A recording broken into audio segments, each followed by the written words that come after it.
What's going on, guys? Welcome back to another episode of Money Moves. We've got a quick and dirty breakdown of everything that has been going on this past week. We've got some CPI data from last week to review. We've got the Hormuz Strait update and impact on oil markets coming from Mr. Breedwell. Rate hike odds have been shifting quite significantly. Is S&P 500 going to break all-time highs this month?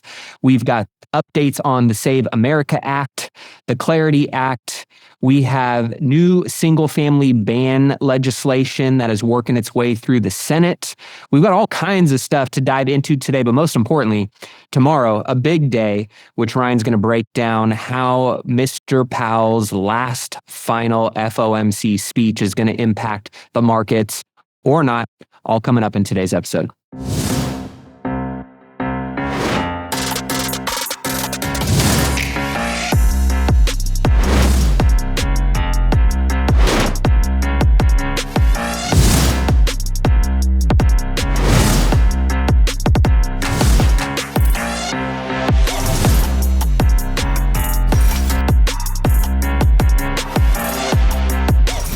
What up, Mr. Breedwell? How we doing today? Doing good, man. How are you doing? I'm great, man. I mean, overall, there's a lot of great things happening in my business. There's a lot of great things happening in the markets. And I know we're going to unpack a few of those things here today.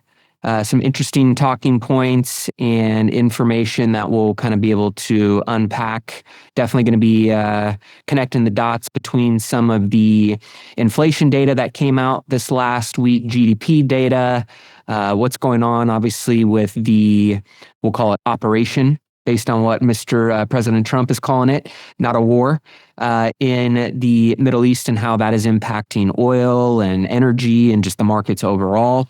So why don't we start there? Obviously, last week we had, I believe it was PPI data, came in right in line around 2.4%. We did see GDP drop and come in under where it was expected, I believe at 0.7. We've seen oil, continue to jump up and down depending on what's going on in the Strait of Hormuz and obviously the conflict with the U.S. and Iran right now. We've had many different, sound bites of Trump talking about NATO not coming to the rescue, or at least, in support of the United States. He's talking about having, we'll call it caravans that bring their warships over to keep the oil flowing through the Strait of Hormuz into obviously all the various parts of the United States and the world when it comes to oil production. What have we been seeing in the markets and how are they digesting what has, one, come out from the inflation and GDP data, as well as specifically it seems like the biggest needle mover right now and talking point is the oil? Yeah, I think that the data that came out was it was important, no doubt, but given the circumstances and the time that we're currently in, I think that the volatility of any ship loss in the Strait is kind of the risk right now. So I think that was more important, and the market would probably tell us that it's agreeing with that based on how things are moving. Oil got down to around $83, $85 a barrel about a week ago, and then now it's been back up as high as 106, and I think today it was trading somewhere around 95, up from yesterday at $92 a barrel. So I think at this point the market's digested that oil is going to be high temporarily, but I don't think it's going to be high for much longer. I think a lot of people think this is going to go a long time, but I don't think it's going to go much longer because there's really nothing left to do.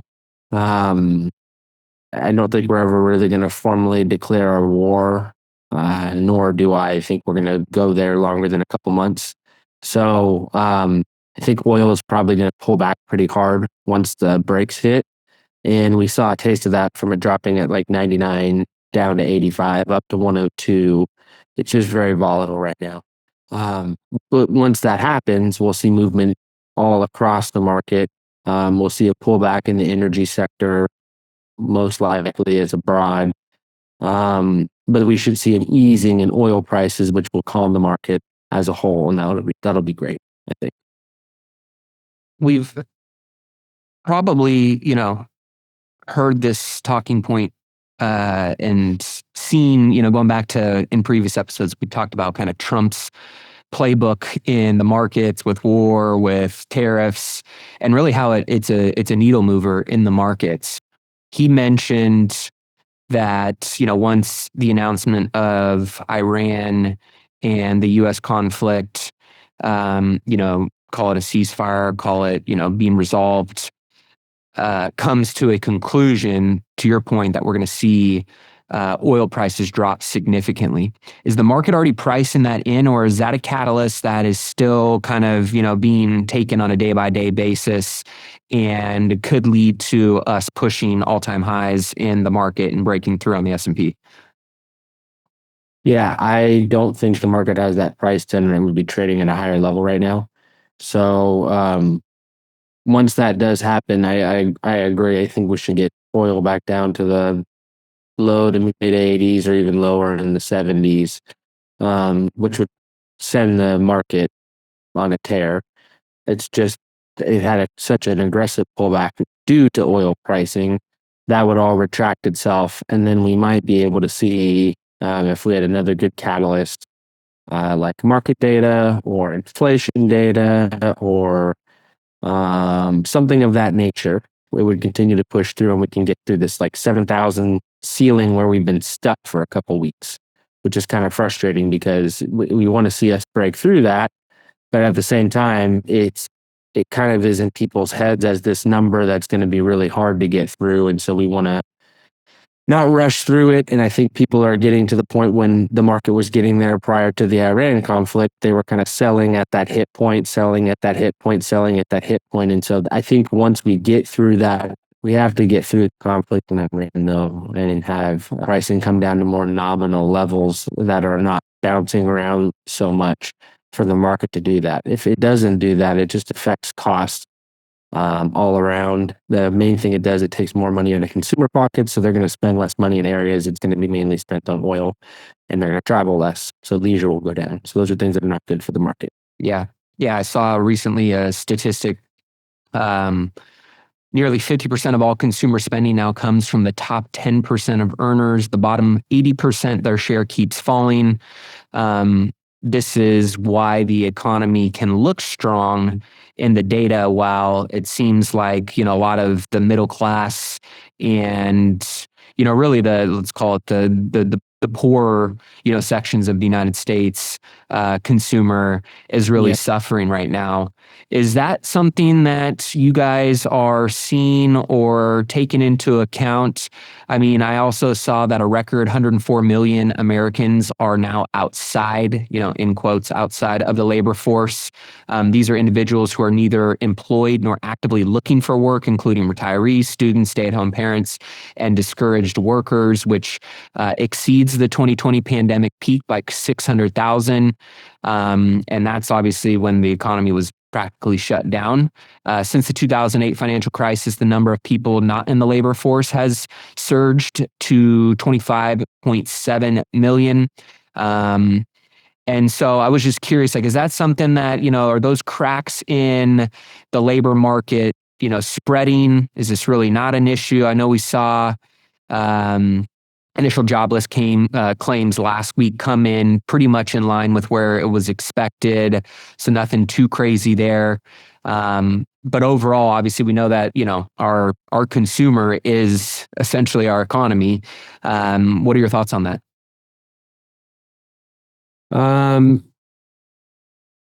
I think that it's a little overblown. There's more people now, so those numbers will trend up. I also think it's a sign of where the labor market is going, because a lot of those jobs are looking or waiting sectors of the market that are or were more important versus what people do for jobs now. A lot of stuff can get done from a home office that couldn't get done even 6 years ago from a home office. So I think it's just a sign of the times changing. I don't think it's much more than that. And I think what will eventually happen is the rotation out of things will find themselves inevitably rotating back into things, likely AI focused jobs on around energy production in a green fashion. So I think those are the areas of the market that have the most upside to capture these people. Yeah, that makes a ton of sense. I mean, I think we're just in an interesting, shift right now. This technology, as we've talked about it before. I mean, the technological advances have always brought innovation, shifts in industry, obviously shifts in jobs, shift in culture, and it feels like we're just right in the eye of the storm right now. I also saw this last week that the SEC was preparing a proposal to eliminate quarterly reporting requirements for companies. Now, this sounds like, a gift to management to maybe hide behind bad quarters. It gives a little less transparency to shareholders or, to, I guess, market makers. I'm sure they still will have their way of getting the data that they need. But what's the reasoning behind this? And is this a positive or a negative for the stock market and investors as a whole?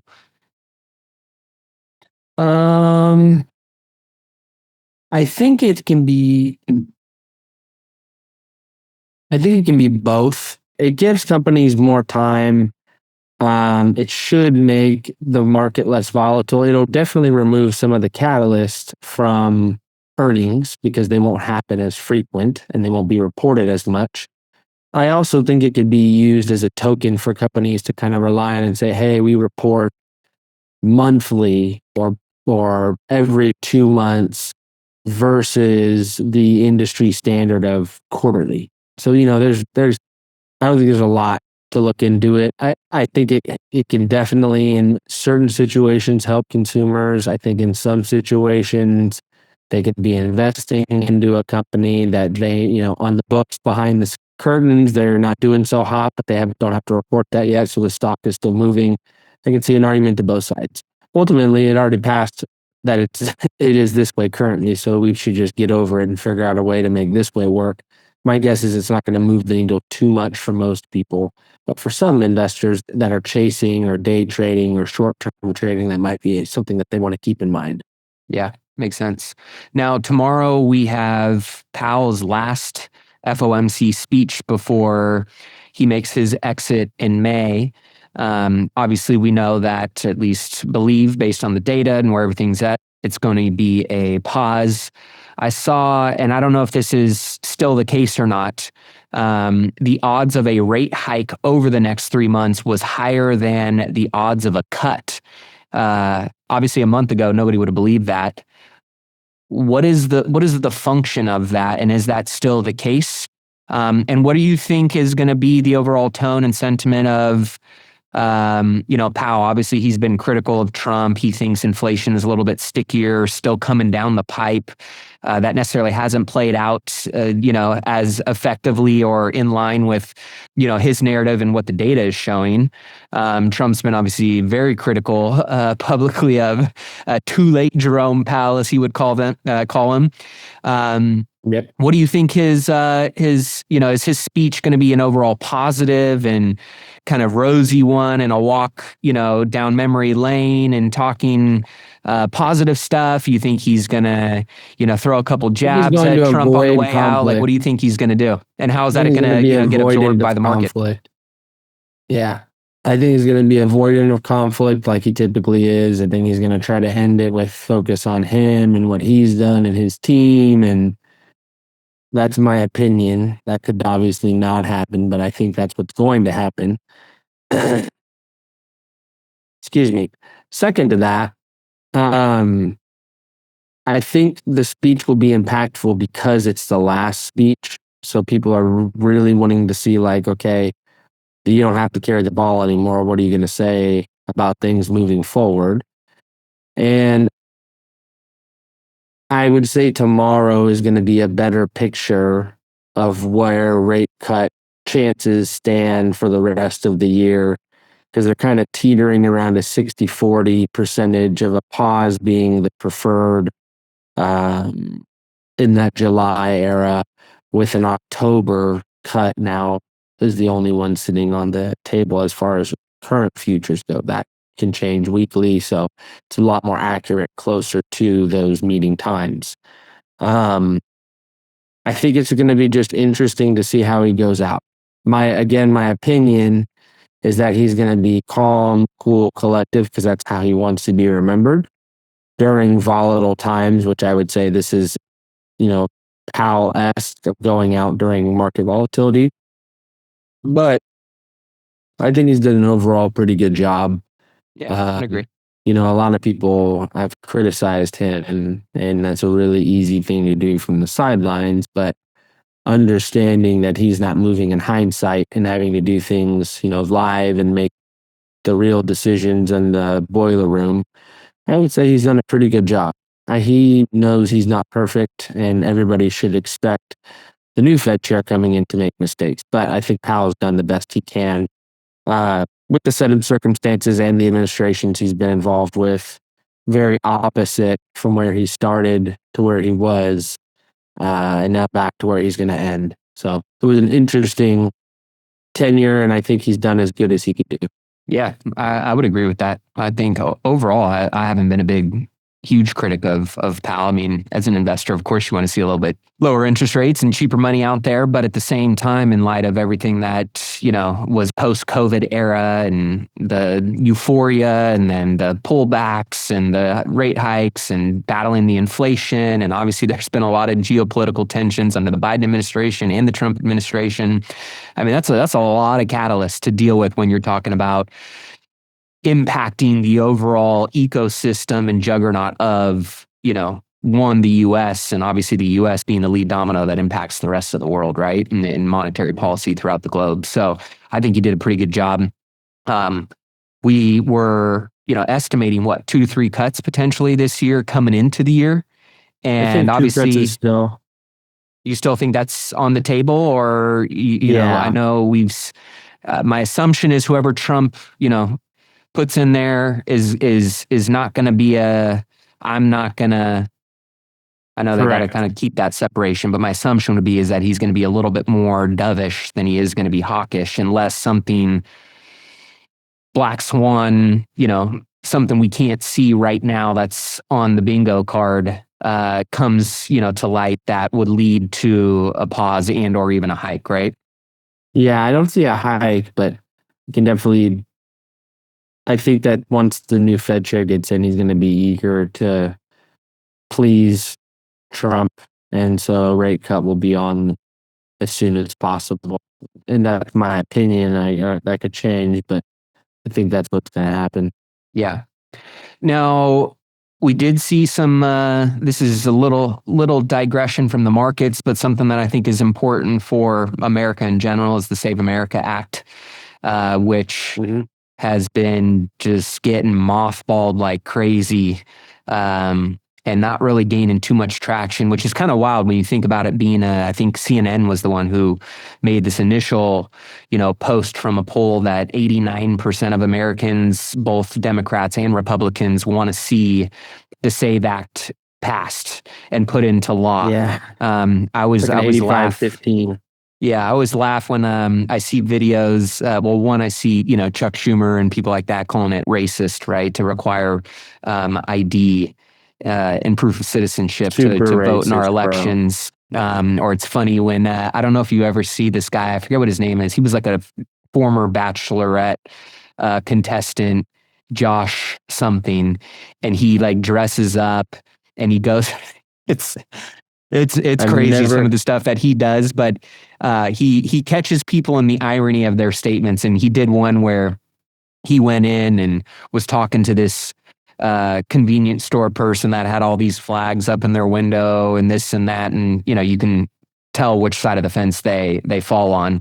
He was talking about this, racist, and he's wearing like a do-rag, and he's got like this racist, voter ID law to do this and that. And he gets this woman talking, and she's agreeing with all of his points. And then he asks to buy some cigarettes, and she asks him for his ID, and it was hilarious. But those are the kind of things, right, that I think people are going, we need to But make it's sure that true, which is the sad thing. The reason that it's funny is because that's exactly what's happening. It's not like it's a gross exaggeration on what's going on. It's absolutely what's happening. It's like, it's the most basic thing. It's like, hey, let's ask people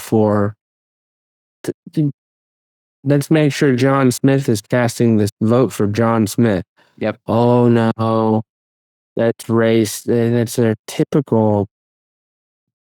Oh man, it's the typical, lines of, oh, it's the racist card. It's like, how is it racist? Ask for somebody's ID. Like, the left has done a good job at weaponizing words that are very ironic to utilize and just connect it with common sense. Yeah. Like how? Well, positively, we got you can't fly without an ID. How can you vote? It's crazy. Well, we got the Senate to pass by a narrow margin, which is crazy, but we got the Senate to pass the SAVE Act, which moves now to the House floor, which I don't think it's going to get any traction. We got some rhinos that aren't doing their job. Democrats definitely don't want to disenfranchise their voting base, which is unfortunately a lot of illegal citizens. And that being said, I am not too optimistic about it, but there was some positive traction on that today. It is pretty wild to think, though, that we have something that the left and the right, at least the constituents, can agree on up to 90%, and we can't even get our elected officials to pass something through that 90% of the country agrees on. That's a fucking problem. Yeah, it is. It's weird. Which, again, why are these people getting voted into office? How are they getting voted into office? I get it. But we live in California, so we live like in the heart of how is this getting voted for country. And so it's unfortunate, but it's just the state of where we are at as a country, unfortunately. Yep. Well, the Clarity Act, to shift over to crypto a little bit, Bitcoin has had a nice week, we'll call it. Bitcoin ended the week up a little over 10%, I think, from its lows of, call it 59 something. It's up around 74.5. In the like 18 to 20% range up. Nothing, major. I still think there's going to be, we're seeing a little relief rally inside of a macro downtrend here that it looks like, from all the people that I follow and kind of their technical analysis and insights, that is not necessarily following narrative, but more so just following structure. They think that there's, still some room to go and some further, time and space to fill in order to find that bottom. I think you echoed a similar sentiment that there's still a little bit more room to go in the crypto market to kind of find a bottom before we see some reversals. Yeah, or it may not find a new bottom, but it may revisit lows. It just doesn't, there's not really good solid footing, especially for Bitcoin right now. Just what I've said for many years in the face of, a run in that particular crypto space, that's seeming like it's starting to come true. And so that's unfortunate, but I also think there's going to be a lot of people that hold it and miss out on the opportunity in other spaces like in the Ethereum or Solana. Everything's bleeding right now, but I think those will be in Ripple, and I think those will be the ones that will come out and be strong long term. Yeah. Well, the Clarity Act, it sounds like there's still a bunch of markups that need to get done. It's on priority to get it done by Easter to hopefully revisit it. I think on Polymarket, they had it like getting passed maybe by the end of this year, but really it sounds like it's going to bleed into next year. That the banking industry is not going to allow anything to happen or get behind anything. Yeah, unless it's on their terms that allow them to insulate the, let's call it the monopoly and the hold on the financial system that they currently have, through the central banks. So that's when it'll be interesting to see, if and when that gets passed, how does the crypto market respond? I think that's honestly going to be one of the big catalysts, right? For, people really feeling confident piling money into, crypto markets, being in somewhat partnership between crypto and banks and working together, regulation coming into play. Obviously, there's a ton of money in, money market accounts that is still sitting on the sideline looking for, assets and opportunities that have some upside, which obviously could find some of that, home in the crypto market. So it'll be interesting to see, but we'll continue to track that. Real estate still continuing to face some of the same struggles. We saw mortgage rates drop, then they actually just jumped back up to their highest rates since I think 2024. So obviously, I think a big portion of that is the volatility we're seeing in the Middle East. The income required to afford the median U.S. home has reached $111,000 of yearly income, about 46% higher than the $76,000 needed to rent. That's a study that was recently put out per Redfin. If you think about it, right, if it's nearly 50% cheaper to rent than it is to buy, there's really no incentive for a lot of people to want to take on the risk of home ownership right now, which then kind of makes you wonder, like, is the American dream of home ownership, or that component of the American dream, dead to a lot of the younger generations that don't feel like they have the buying power, they don't have the stake or the future in the future the way previous generations did. So it'll be interesting, but what I will say is, if you are a renter, U.S. rent prices fell 1.5% year over year in February and continue to pull back, the second lowest since February of 2022, which is the largest annual decline since the 2020 pandemic. So that is, at least some positive, data coming out around the, housing component for a lot of individuals. Big news this last week is the progression of a Senate-passed bill around housing affordability, and it includes a ban on investors buying single-family homes. Now, there's still more details that I think are coming out around who qualifies as an institution or a corporation. Is that what's the difference between somebody that's buying, in a single purpose entity, how many homes versus an SEC backed hedge fund, things like that. So those are the details that I'm still looking to come out. But overall, I could see that being a positive win for families and people having a future stake in, their confidence of being able to compete in a free market that isn't necessarily, being crowded by big institutional capital that can, overpay for some of these assets and clip a coupon. And it just makes the economics and the supply and demand, variables here a little bit different going forward when you don't have some of that capital in play around those asset classes. So I'm interested to see if that actually gets passed or not. What are your thoughts around how that will impact, the market as a whole? I think that if that gets passed, it's going to be a good enough catalyst to move the needle forward. I just don't think it's going to be like a ton. Yeah. My opinion is both the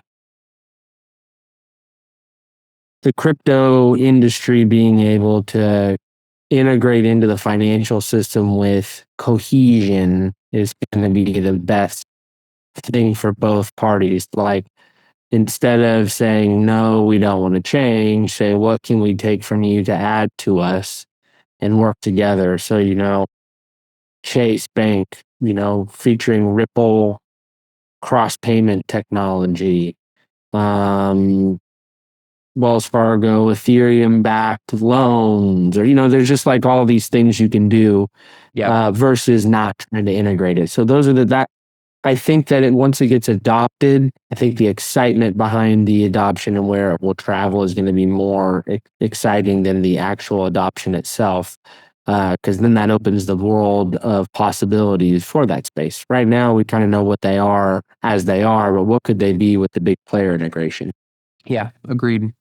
Well, on the commercial real estate front, we do have over $875 billion of the $5 trillion. That's 17% of the outstanding commercial mortgages held by lenders and investors. maturing this year. So 30% of hotel and motel properties, 23% of industrial properties, 17% of office properties, and 13% of multifamily property loans. So 396 billion, 21% of the outstanding balance of mortgages are serviced by those depositories. 200 billion of the mortgages are in CMBS, and 163 billion of the mortgages are held by credit card companies and warehouse facilities or by other lenders. We got 39 billion of the mortgages held and guaranteed by Fannie Mae or Freddie Mac, FHA or Ginnie Mae, and 76 billion of the mortgages held by life insurance companies. So that's pretty interesting, right? When you think about actually hotels being one of the larger asset classes at the top of that. Are we looking at a controlled demolition of the kind of banking balance sheets, or can they extend and pretend? Are they going to have to restructure? Or could this be They'll a figure out potential something. catalyst that, people aren't necessarily paying attention to that could really rock the commercial real estate world and the banking world? I think they'll figure out something. I don't know what they'll figure out, but we figured out how to get through 2008 with a bunch of mortgages that people couldn't actually pay. So these people can actually pay. They just need a rate that's acceptable. So there'll be some sort of intervention to get the rate lower. My guess is the government will step in and buy the debt like they already have. Yep. It'll be very interesting to see how they find a way to work through these challenges, because there's going to be some headwinds for sure, and there's going to be some banks that get caught in that process. But as you said, right, I mean, when you get to that level of institutional capital, if it's a big enough domino that could bring other things down with it, they're going to find a way to build a moat around it and ensure the dam up. So data centers under construction continue to build some traction. I know that's been something that has been somewhat criticized and under a microscope from all the investment that has gone into that space and the ability to actually deliver those. Recently, the number of data centers currently under construction by state shows that there is an increasing and expanding infrastructure supply. Texas, I think total from what I saw, there's about 40 major data centers throughout the U.S., with Texas, Virginia being at the top of that list with 13. But there's a little bit of a standoff with big landowners, big farmers that ultimately don't want to sell their property, don't want to sell their land, and are holding out. As well as many of the local cities and counties, specifically the voters pushing back against that. So with I think the State of the Union address from Trump, previously he kind of floated some discussions around these AI companies being able to essentially subsidize their own energy and put that, take that off of increasing costs for, the local municipalities and cities and people that essentially were being asked to foot that bill without really any benefit, and honestly more detriment to a lot of those communities. So that'll be interesting to see how that continues to keep up. But we do need, based on a lot of this investment, right, I would think that there needs to be some catch-up played on getting, the energy infrastructure and the data centers up and running, based on based on the fact that there's been a significant amount of investment made with the assumption that those are going to be serviceable and available to, hit those goals that the investors have by parking that capital here. Yep, I would agree with that wholeheartedly. And I think that the thing that's going to make it happen is the government stepping in and saying, hey, we'll take on some of the interest and you guys keep chugging forward and we will help you get cheaper capital to make jobs happen, because that's really what we need. We can't have that sector fail. 100%. Yep. If we want to continue to be the leader in AI, and I wonder, do you think, I've heard different theories around why Trump went into Venezuela and why he's going into Iran. And, with us continuing to want to be the powerhouse of AI, powerhouse of crypto, powerhouse of really, just the world, the gasoline to our engine is energy. And do you think that, that is an underlying reason behind a lot of what we're doing in some of these other countries is to ensure that we have an abundant amount of resources of energy for the future of what we are positioning ourselves for? Yes, I do. I think that